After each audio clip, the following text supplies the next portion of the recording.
ओए होए होए ना मन बा कि देखा आपन ही घर का हिस्ट्री बतावत हो, इतिहास बतावत हो मास्टर खिसियात मैखन बता दी ना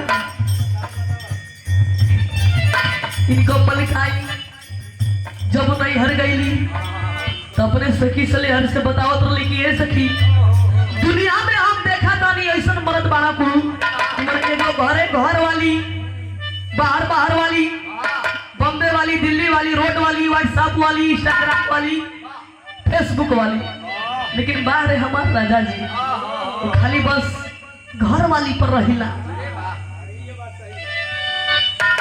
बात सही है ना? आहा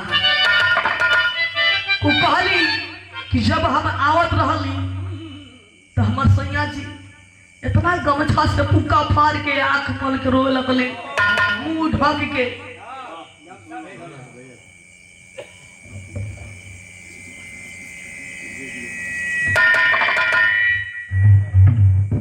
मास्टर कंप्लेंट है, आप गीत को छोड़ करके आइए असली लाइन।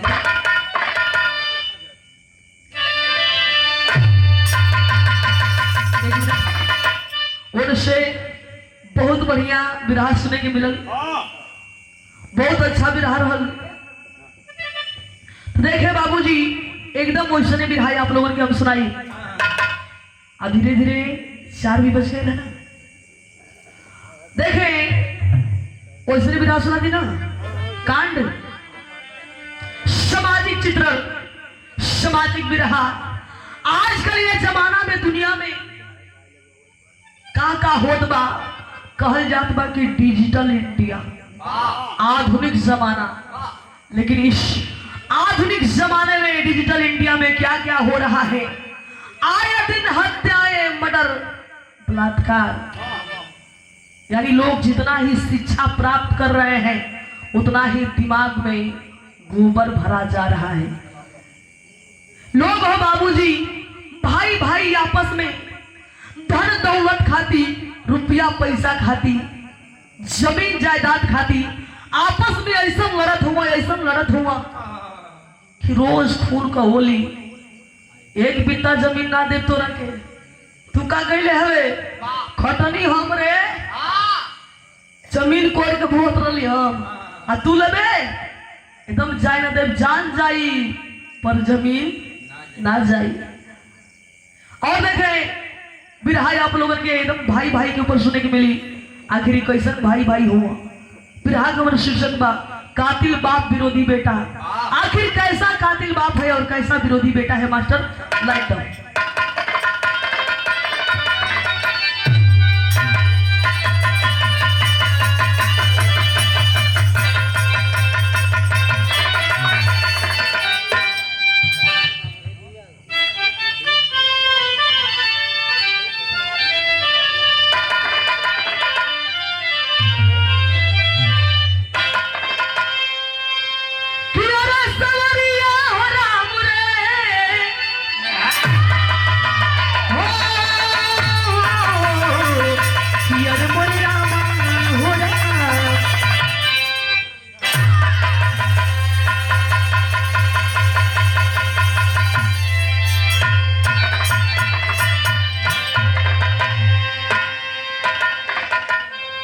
भूमिका की लाइन है कैसे कि बात भी बात के जलाओं में फंस के ये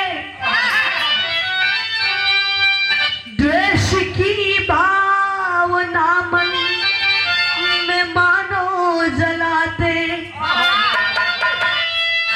विघटित शिखर एकता की है करते हैं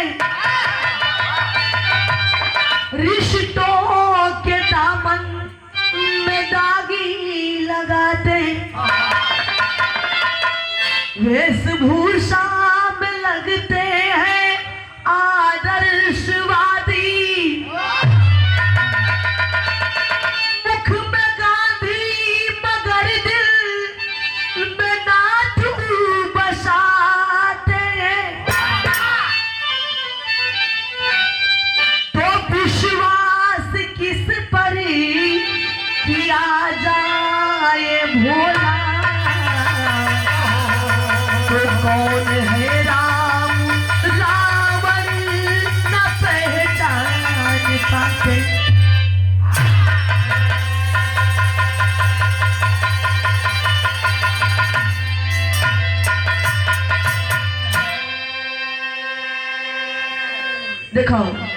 उहे गजल है जो उधर से सुनने के मिलल। या कोई शराबी आशिक है, भाई शराबी हुआ है गम में हुआ है शराबी। शराब पी करके 2-4 शीशी मार करके जाकर कहीं नाली में लुट गया। उसके संगी साथी मिलकर पूछते हैं, अरे यार तुमने क्या हालत बना रखी है? कहता है तुम सब नहीं जानोगे, तुम सबको अभी मालूम नहीं है। और वह ऐसे लौट गया है, मतलब अगर अपना मुँहे पर कुकुर भी टॉयलेट करके चल जाता हूँ, ओकरा बस ये पता कि हाँ हम दारू पियले हैं। वह कहता है बस एक लाइन इशारा कह के आएगा भाव पर।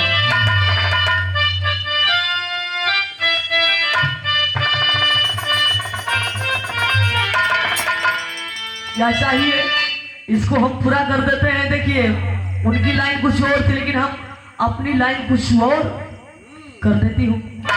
क्या कि आज जिंदगी में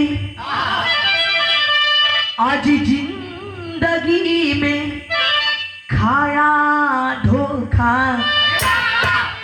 किससे खाया?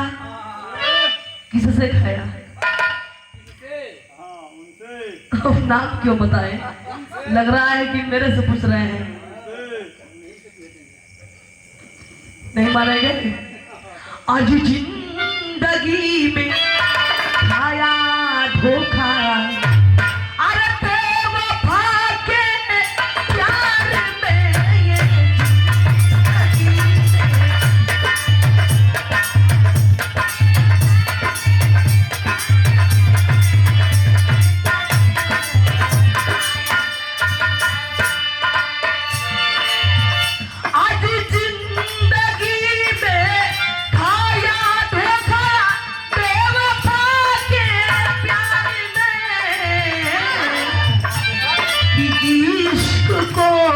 खुदा में माना।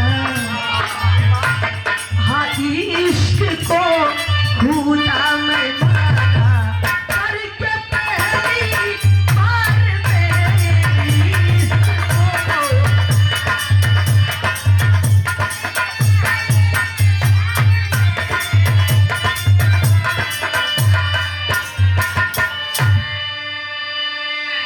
लेकिन कहना पड़ा है इस दुनिया वालों से कि ये दुनिया वाले क्यों खुद का मलिकार बने बैठे हो? तुम किसी के जिंदगी का मलिकार नहीं हो। जरा उस खुदा के खौफ से डरो जिसकी मुट्ठी में सारी दुनिया है और तुम्हारे काली कारतूतों को वो ऊपर बैठ करके देखता है। कहना पड़ा क्या?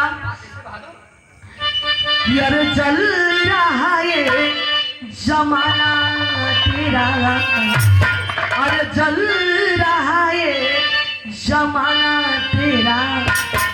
क्या हुआ संसार को चल रहा है।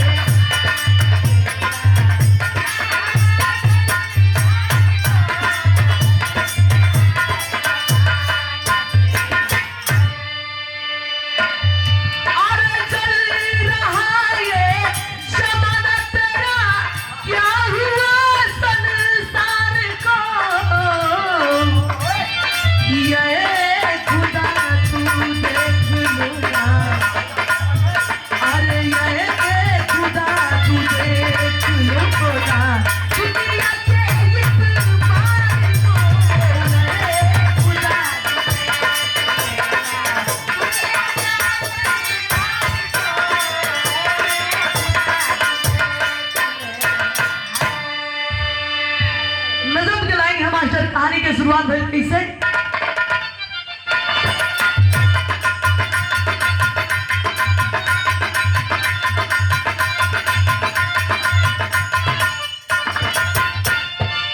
खुदा खुद देख तेरा कैसा ये दस्तूर हुआ।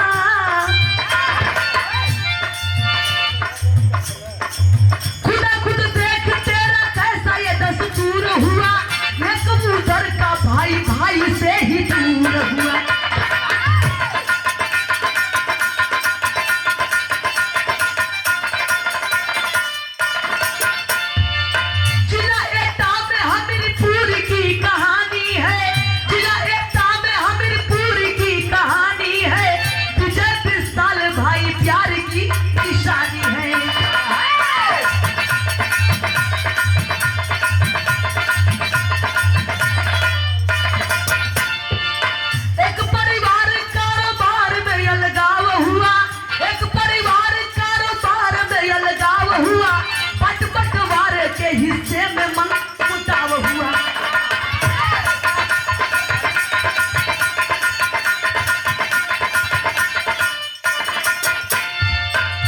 बढ़ा विवाद दोनों ओर से लुगाई में, बढ़ा विवाद दोनों ओर से लुगाई में, बात से बातचीत बदली हाथापाई में।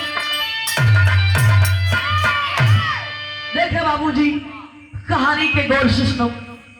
मशहूर जिला एटा, ग्राम हमीरपुर के रहने वाले दो सगा भाई, बड़ा भाई जिसका नाम विजय सिंह और छोटा भाई जिसका नाम विशाल सिंह। विजय के पत्नी का नाम सुमन और विशाल के पत्नी का नाम पिंकी बा। मालिक दोनों भाई के एक एक संतान दिले हुआ। विजय का भी एक के लड़का, बेटवा का नाम दीपक। विशाल का भी एक के लड़का, सुना बेटा का नाम सोनू। परिवार में हंसी खुशी का माहौल चलत रहे कि एक दिन अचानक से वो परिवार का माहौल खराब भई।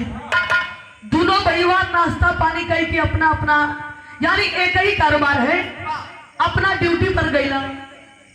और इधर यहाँ जो उनका घरवा में बड़की जेठनिया का मन सुमन का कपार बथे लागल। अचानक तबीयत खराब हो गई।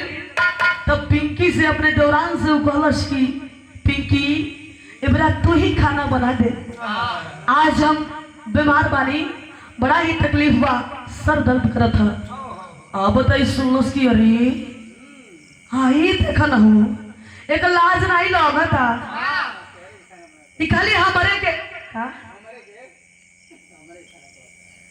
बहुत तो बोला था कौन देखा नहीं हमारे के रोज रोज बनावे कहे रे, अपने ही नखरा कही के सुध जाले। सवेरे हम उठिला, चौका बर्तन करीला, नाश्ता बनाईला, तो एकर मर्दो खा के जाला।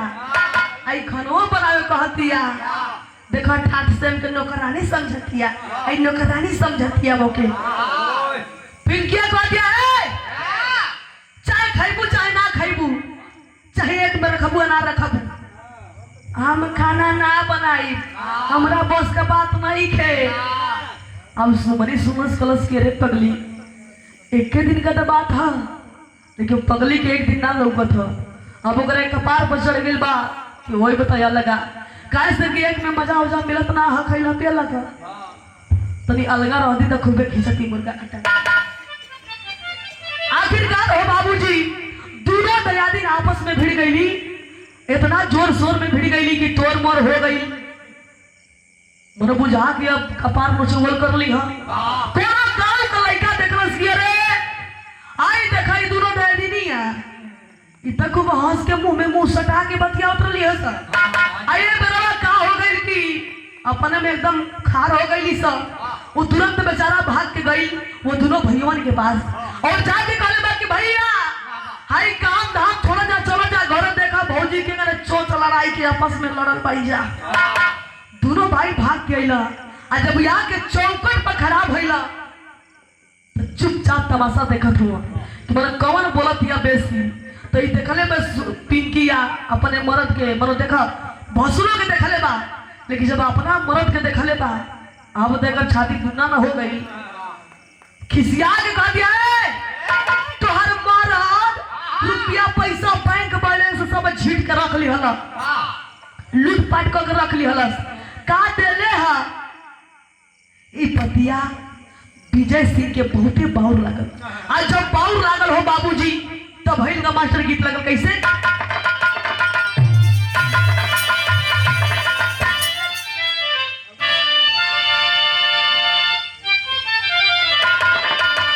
कैसे देखा कोनो लड़की बतावतिया कि जब गुड़ खाओगे नहीं तो कान कैसे छिदाएगा, न गुड़ खाओ न कान छिदवाओ। लड़की समझाओ देख, न प्यार करो न प्यार की बीमारी पालो, न कम धोवो। वो कहले बा का मास्टर कि बहुत अखिया से झरझर पानी आसारा दीवाना लोग से कहत बनी। बाकी में तो सब एजेड है, क्यों दीवाना लगना। हाँ बूढ़े इश्क करते हैं, बूढ़े इश्क करते हैं मगर कोई उन पे शक नहीं करते। तो कहना पड़ा बहुत अखिया से झर झर पानी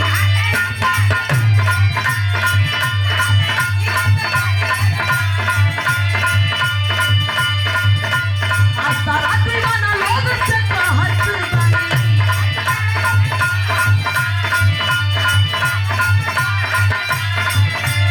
आखिर दिल टूट जाला त का होई नैना नैना के केहू के लभर बना के केहू से नैना नैना के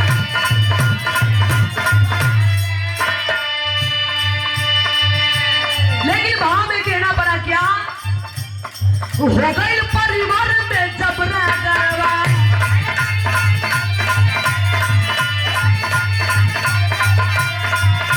औरत से औरत करेली झगड़वा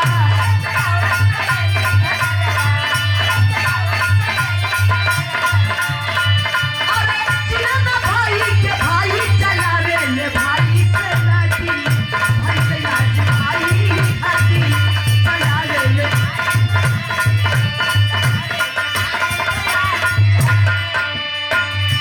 भाई के दौरत ना छाती 20 साल के कमर गई फाटी भाई आज भाई ही घाटी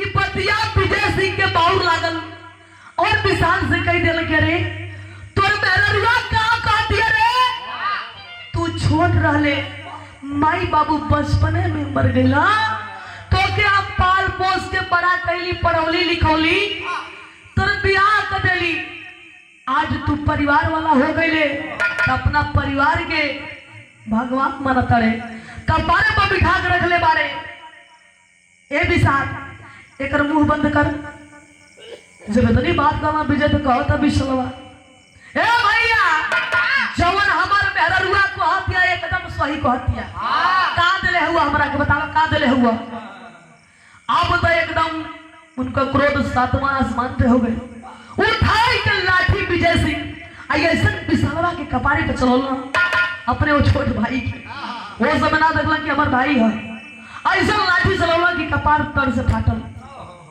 सर फुटल तो ये देखा एकदम गरमा न गई जैसे ही सर फुटल खून गर्म निकलल तो वो गरमा गई तुरंत जोन बा भैया के ताना मारत है ए भैया तोहार सब हम कारतूत जानत रही है तू यही से नंबर ला के घर से निकल जा तो अब तोरा घर में एक तिल ना रह तुरंत अपना मेहरारू के कलाई के पकड़लस और अपना लड़का के लेके घर से निकल गई और रास्ता में ये सोचत जात बा कि भैया ये दुनिया में हमार सबसे बड़ दुश्मन बाड़ चाहे कुछ भी हो जाए हम तो अपन रुपया पैसा रखिए ले कोई चिंता ना हो लेकिन हाँ ये बदला तो हम लेके रह आकाश सुनत हम मास्टर कैसे गीत लगल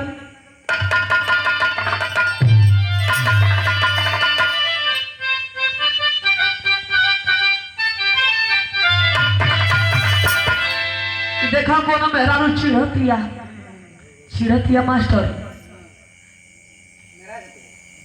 चिढ़तिया हाँ अरे आगे बना जरूरत बे अपने मर्द के देखले बा हली हली लेवा गुदरी लेके भागत चटाई लेके भागत सिवन्ना में होलिया कहा जाता रहो जब तारा के सिवनवे में सुते कर रहा काहे ला गवनवा करेला वो कैसे कहले बा मास्टर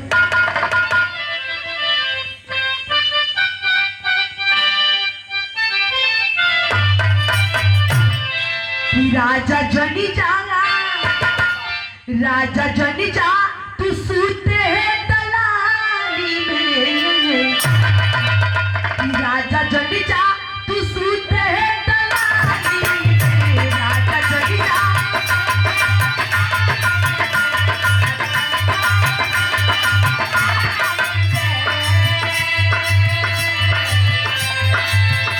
राजा जनी जा तू सूते है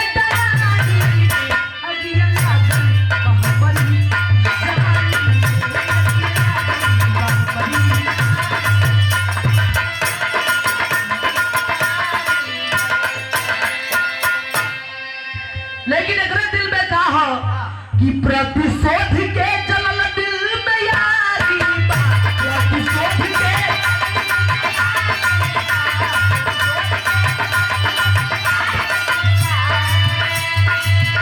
प्रतिशोध के जलल दिल में यारी बा, या पमान वाली बात बनल बाती, या पमान वाली बात बनल बाती बा।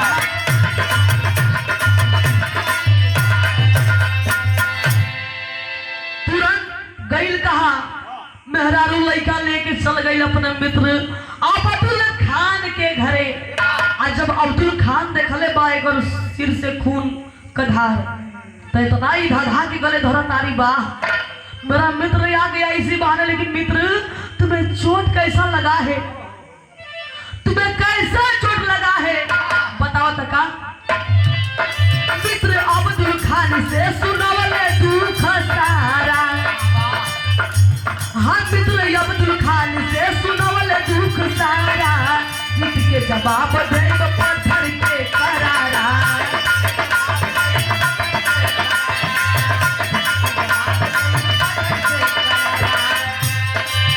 मोर इज्जत में भारी लागल दागी बा,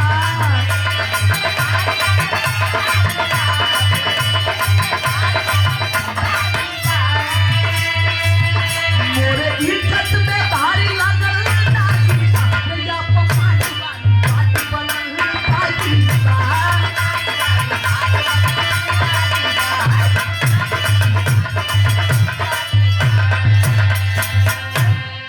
जब सारी बात को बताया है विशाल अपने मित्र अब्दुल खान से कि मित्र जानत हुआ ये आज हमार दशा जे बनौले है वो कोई और ना हमारी अपन सगा भाई जो ने आज के डेट में हमार दुश्मन हो गई बा, उहे आज हमके मार के घर से निकाल दिल से मित्र। अब इतनी बात अब्दुल्ला सुनला तो देखा हो बाबूजी कहावत कहल जाला कि घर फूटे तो कमार लूटे, जो न कोई एको पैसा के बुद्धि ना। वो सोचे कि अरे फलनवा के घर में रोज संतिये से पूरा पकवान छना के खावा जाला।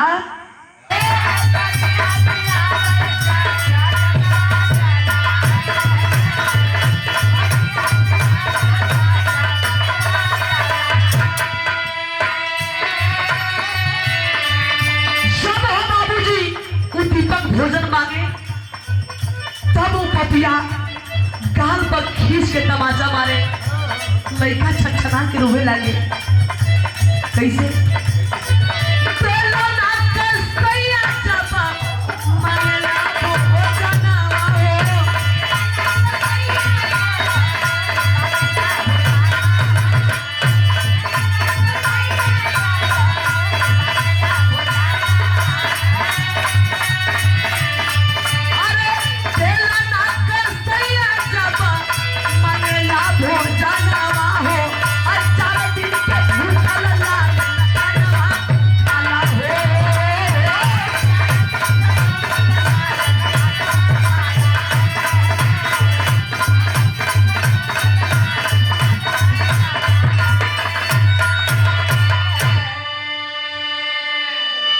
जब हो बाबूजी गाल पर खींच के तमाचा मारे सब लड़का छछना जा छपिटा के रोवे लगे।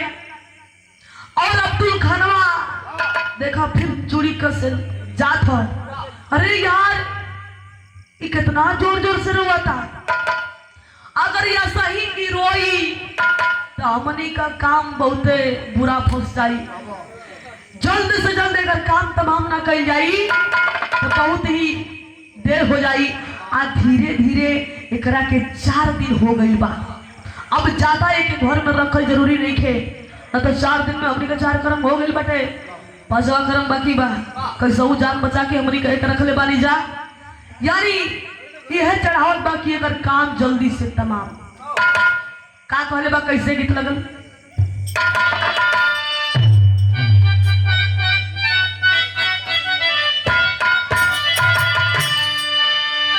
मास्टर, हम जान गए तू इशारा करके काय छोड़ला। देखा कोनो देवर भौजाई का मैटर है। भौजाई आए भौजाई दुकान खोल के बैठल रहे, असला घबरा मत, जहाँ जैसा तहाँ तो ऐसा ना करते कबैया कैसा।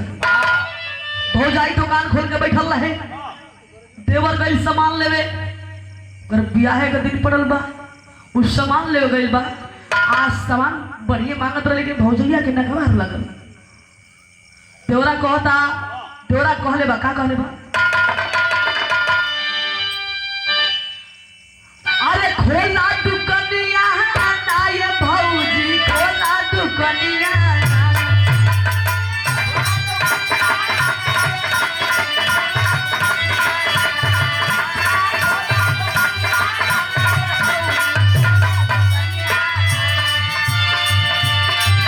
अरे खोला दुकनिया ना ये भौजी, खोला दुकनिया ना, हमके दे दा तू है समनिया, हमके दे दा तू है समनिया, भौजी खोला दुकनिया।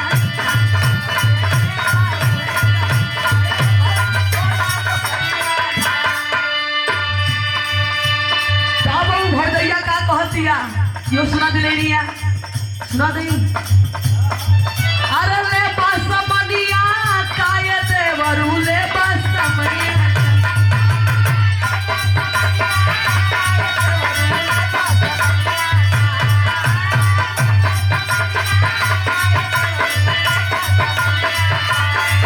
हाँ ले बस मनिया काय देवरू, ले बस मनिया काया, हमके भावे न तुहरे रहनिया, हमके भावे न तुहरे रवनिया, हो देवर ले बस मनिया।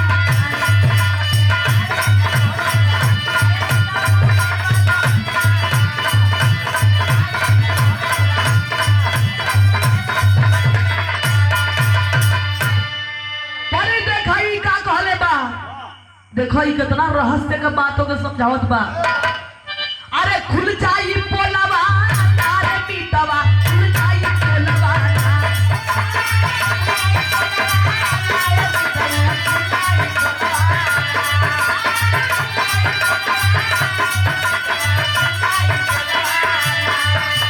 खुल जाई पोलवा तारे पीतवा, खुल जाई पोलवा ज्यादा दिन तक रही गदेलवा, ज्यादा दिन तक रही गदेलवा, पीतवा खुल जाई पोलवा।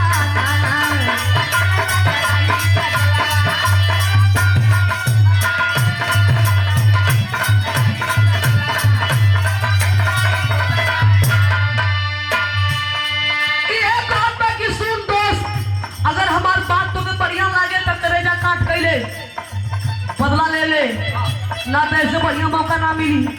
आ देखा तारे कितना चिल्ला के रोता, एक रुआई देख कि सबके जनावता। का कहले बा, कोई रोता या कर सुनली है, चारों बड़ी आँखों पर गई भी है।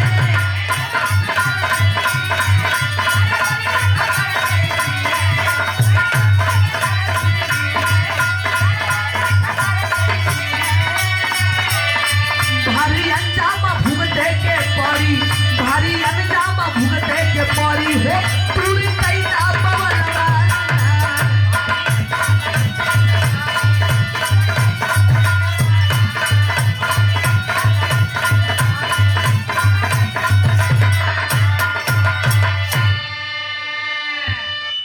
पतिया बिसलवा के निक लागल, अब तो एकदम कपारे पर काल सवार हो गई। अरे यार काहे ना पहले पतोले हो, तब पहले ही दिन में कमा तमाम कदल रहती। बताइए, देखिए एक भाई ही अपने भाई के संतान के जान के पीछे मास्टर कैसे पड़ा, और उसको किस तरह से बेरहमी से मारने की सोच रहा है, बल्कि मारने चला है। विदेशिया की लाइन है मास्टर,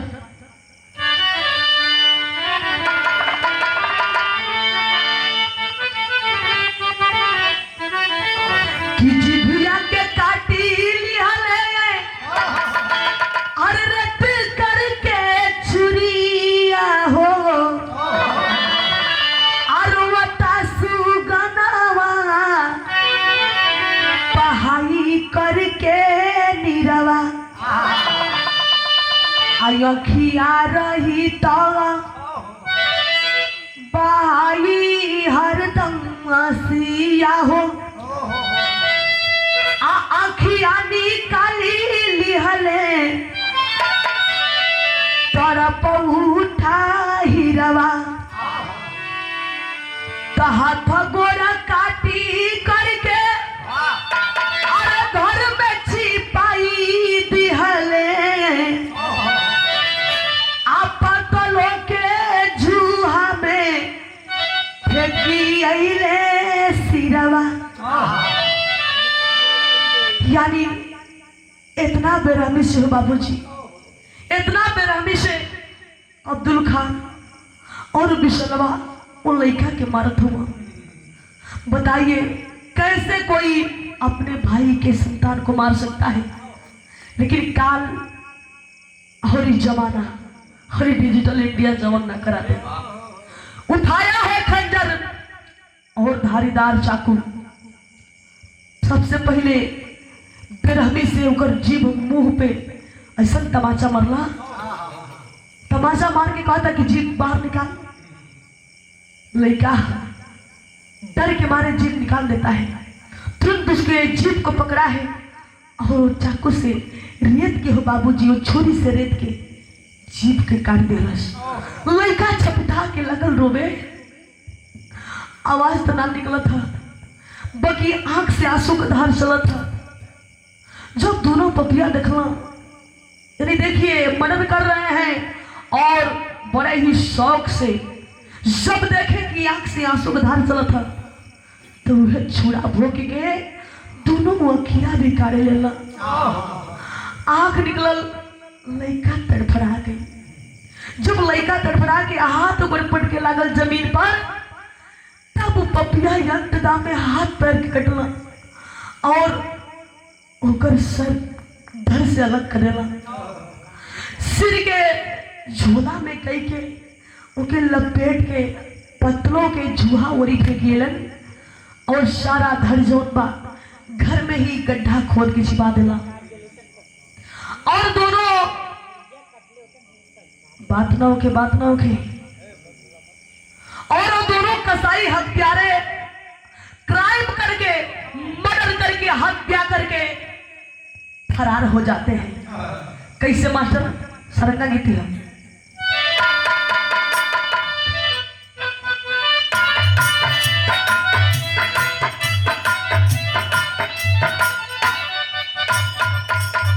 मित्र अब्दुल खान साथे देखा पिसाल यपता, देखा पिसाल यपता, गौआ से भइलन फरारी।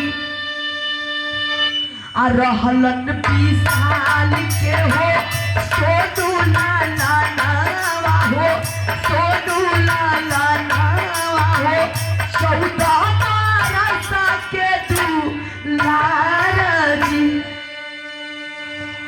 खिड़की से देखले रहले सोनू लाला नावा हो, सोनू लाला नावा हो, दिलवा में बाटा ललकी शारजी।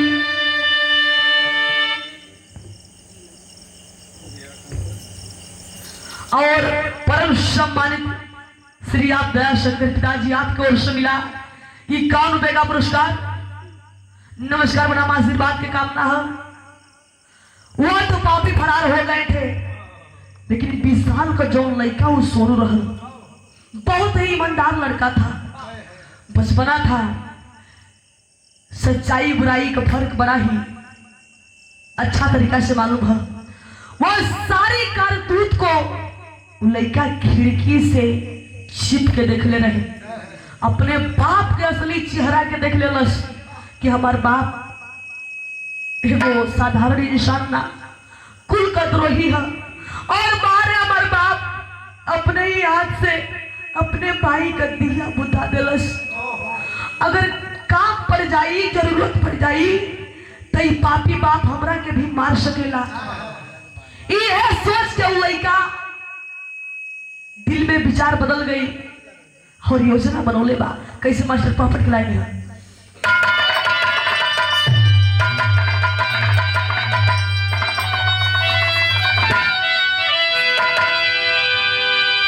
कैसे? हर जगह दिल में दया धर्म नाराज बाप बा कातिल हो, आप कुल के द्रोही काहे जगे समाज बाप बा कातिल हो।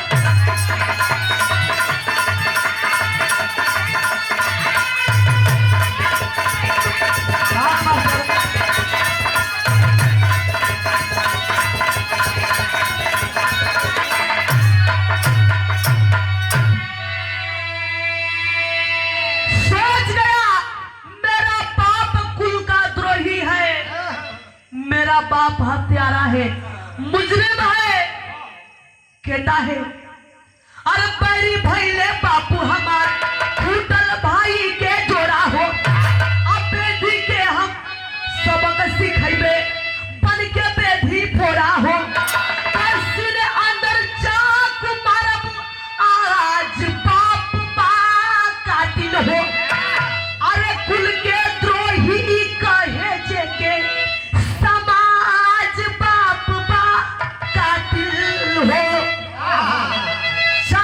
हो जाए आपन हम जान काहे न गवा दे, लेकिन अब पापी बाप के हम सजा दिलवा के रहब और दिल खनवा के सजा हम दिलवा के रहब। यही सोच करके वह लड़का खंजर, वही खंजर लिया जिस खंजर से वो दीपक का हत्या पापी किए थे। खंजर हाथ में लिया और सोच रहा है कि मैं कैसे पिताजी से, अपने बड़े पिताजी से मिलूं, श्री विजय सिंह जी से मिलने की योजना बनाता है। और भगवान के यह गोरावत बाकी भगवान हमारे जान जाए से पहले हमारे बड़का बाबू से एक तलक मुलाकात हो जा कि सारी बात हम बता दी। यही सोच करके हाथ में तो खंजर उठा लिया, लेकिन इधर जो है विजय सिंह भोर के बेरा हो बाबूजी सोच करे बने हाथ में लोटा का पानी लेके जब वही देखिए उसी पत्रों के जुहा की ओर जाते हैं। बारे कुदरत का करिश्मा, इधर यह लड़का योजना बना रहा है कि जान दूंगा पर सच्चाई दिखाने के बाद, और इधर एक बेटे के लाश से कैसे भगवान उसके बाप से मिलाने ले जा रहे हैं। अल्लाह के मुताबिक भरत मास्टर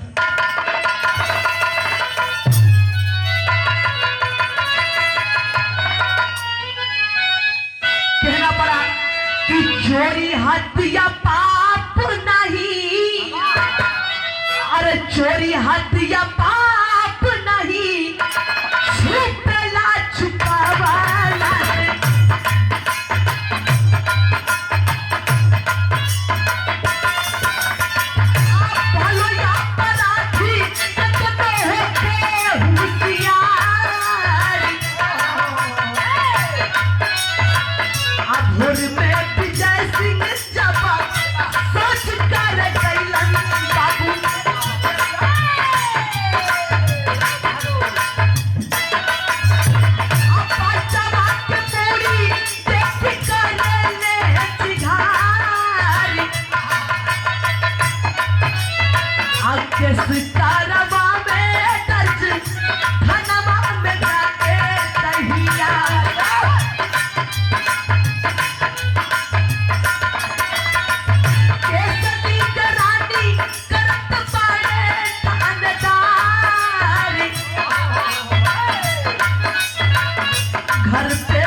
जब वो पतलों के जूहा की ओर गईला, नजर गई खून से लथपथ झोला पर।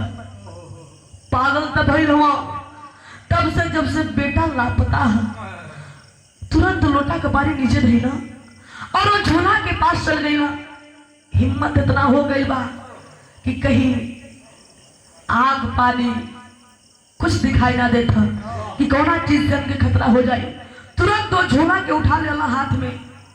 झोला के उठा के जब मुंह खोलवा और मुंह के खोल के बाबूजी अंदर हाथ डाल के जब वो कटल सिर के निकलना बाहर, अरे बाप रे बाप, पैर तले जमीन खिसक गई, पागल हो गई ला और वही खेत में धड़ाम से गिर गई ला बेटा का मुड़ी लेके। ये कहलन कि बारे भगवान, ऐसा का कसूर हो गई, कौन गलती हो गई कि हमारे बेटा मिलल तभी कटल सिर मिलल। ऐसा कौन पापी हमारे बेटा के संगे दुष्व्यवहार कैलस।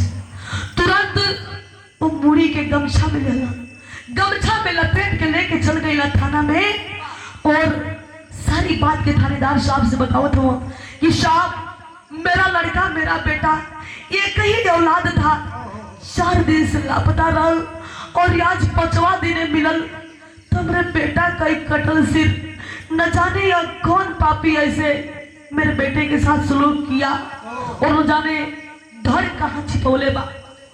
थानेदार साहब केस को निगरानी में लेते हैं, सारी बात को पूछ रहे हैं, सारी बात बयान दे रहे हैं। विजय सिंह पूछो तुम कि आपका कोई दुश्मन? कहते ही नहीं, ऐसी कोई बात नहीं है, मेरा कोई दुश्मन नहीं है। दुश्मन तो भाई था, लेकिन देखिए कितना प्रेम है भाई से, मेरा कोई दुश्मन नहीं है। तब तक इधर जो है वही भाई विशाल के घरे वह सोनू जो है तुरंत अपने सीने में खंजर मार लेता है।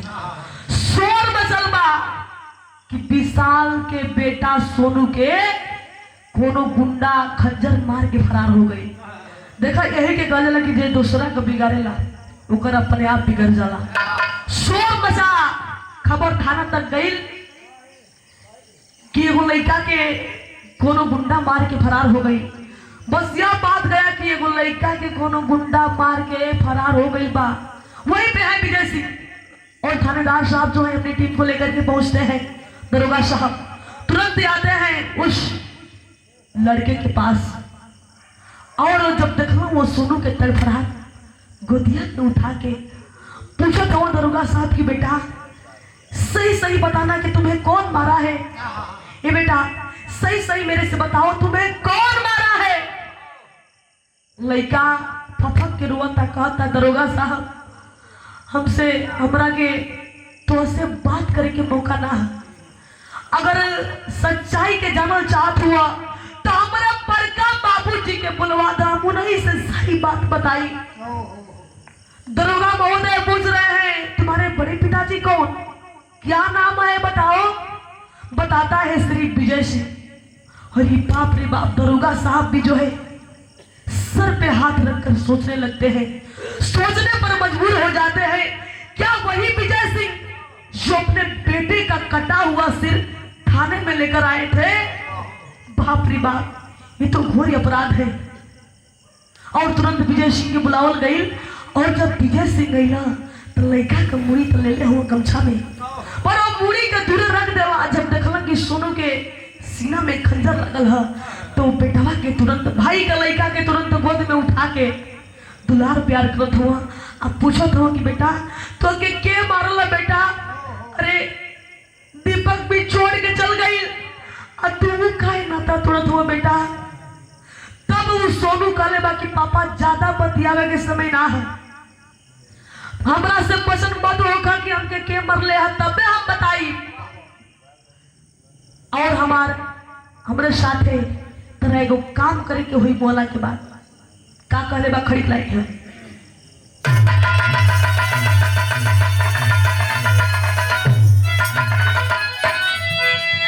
यही कहता है कि इच्छा मरती के तेरी आना, अरे इच्छा मरती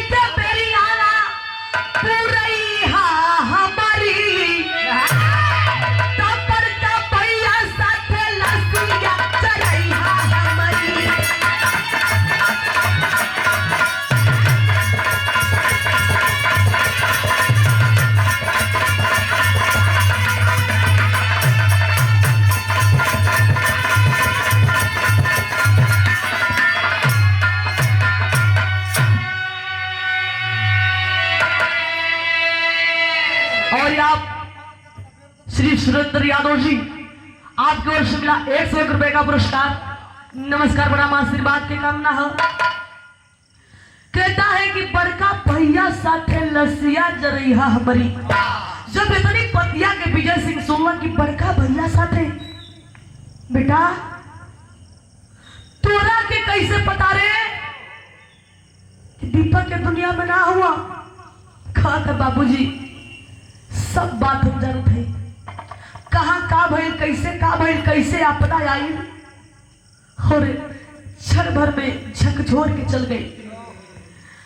विजय दिखारत हो कि बेटा हमसे सही बताओ बेटा, और तू तड़फड़ात हो देखल जाता। कहता पापा तड़फड़ाइल मत देखा, बात के सुना हमरे क्या। अपने हाथे से हमके और हई हाथू का खाना छुए नहीं लास पावे पापी पे ही मनवा। तो अपनी कन्हैया पर नसिया उठई हा हमारी, तपर का भैया साथे नसिया जरई हा हमारी।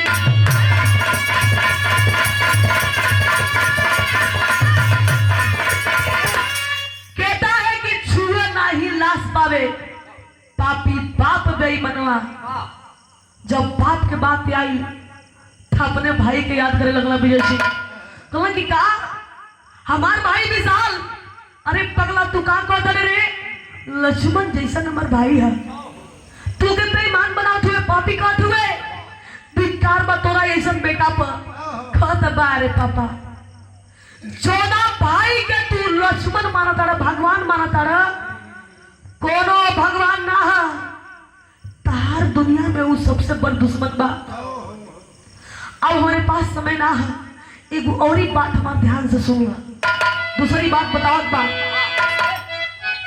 कि केस लड़ी के पापी के दिलवाई दिहा तू फांसी हो, अकरनी के फल पाई जाई वो पापी सत्यानाशी हो। तकर समझ के ममता नाला बुलैहा हमारी, तपर का बिरना साथे लसिया जरैहा हमारी।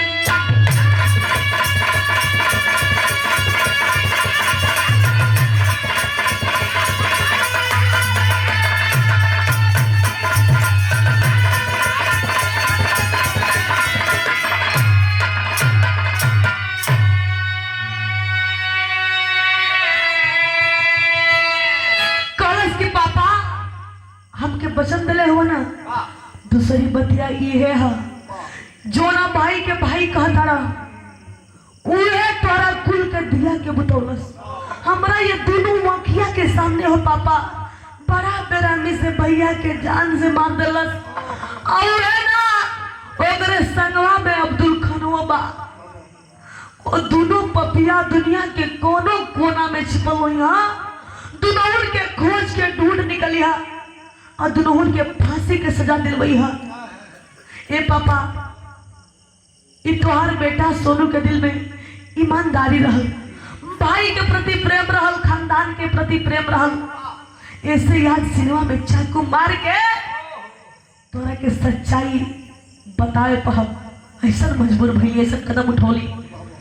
इतनी बात को जब सुने विजय सिंह पागल जैसा हो गई। बाप रे बाप, जो ना भाई के इतना मन ली, आज हमारा सिर पे आसमान नहीं छोड़ के भाग गई। इतना कहकर वो लड़का जो है दम तोड़ दिया और विजय पागल का हालत भई। पर कैसे हो करेजा के कठोर करके दोनों बेटवन का अंतिम संस्कार कैला और घरे अला। देखे केस लड़त हुआ, लेकिन मैं कह रही हूं जो दोनों पापी क्राइम करके मर्डर करके फरार हुए थे, क्या वो प्रशासन की नजर से या दुनिया की नजर से बचे होंगे? नहीं बचे होंगे। तो कहा गया, यानी कहानी का निचोड़, जमीन जायदाद खाती भाई भाई में दुश्मनी भई और एक भाई अपने कुल के दिए को बुझा डाला। तो कहा जाता है कि बुरा काम का बुरा नतीजा। बुरा काम का बुरा नतीजा ना मानो तो कर देखो। आज जिसने जिसने किया है यारो उसका उसका और देखो। अब इनके उनका देखा होता ना हवा जाती लाइन गुरु जी की अजय